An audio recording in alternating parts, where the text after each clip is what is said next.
recent developments pertaining to Bangladesh. As honorable members are aware, India-Bangladesh relations have been exceptionally close for many decades over many governments. Concern about recent violence and instability there is shared across the political spectrum. Speaker, sir, since the election in January 2024, there has been considerable tension, deep divides, and growing polarization in Bangladesh politics. This underlying foundation aggravated a student agitation that started in June this year. There was growing violence, including attacks on public buildings and infrastructure, as well as traffic and rail obstruction. The violence continued through the month of July.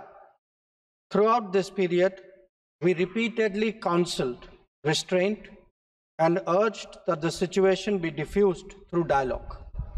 Similar urgings were made to various political parties, political forces with whom we were in touch. Speaker, sir, despite the Supreme Court judgment on 21 July, there was no let-up in the public agitation. Various decisions and actions taken thereafter only exacerbated the situation.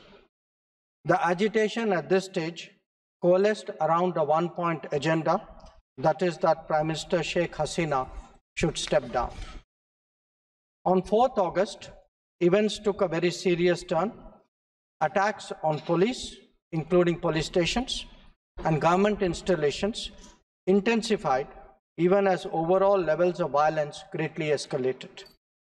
Properties of individuals associated with the regime were torched across the country. What was particularly worrying was that minorities, their businesses, and temples also came under attack at multiple locations. The full extent of this is still not clear. Speaker, sir, on 5th August, demonstrators converged in Dhaka despite the curfew. Our understanding is that after a meeting with leaders of the security establishment, Prime Minister Sheikh Hasina apparently decided to resign. At very short notice, she requested approval to come for the moment to India. We simultaneously received a request for flight clearance from the Bangladesh authorities. She arrived yesterday evening in Delhi. Speaker, sir, the situation in Bangladesh is still evolving. The Army Chief, General Waqaruzzaman, addressed the nation on 5th August. He spoke about assuming responsibility and constituting an interim government. We are in close and continuous touch with the Indian community in Bangladesh through our diplomatic missions.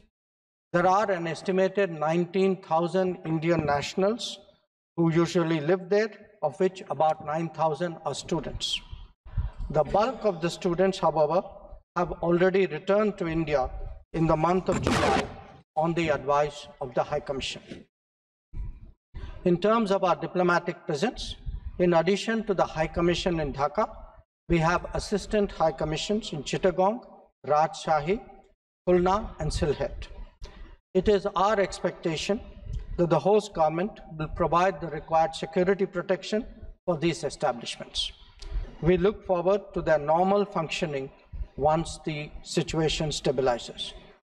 Speaker, sir, we are also monitoring the situation with regard to the status of minorities. There are reports of initiatives by various groups and organizations to ensure their protection and well-being. We welcome that.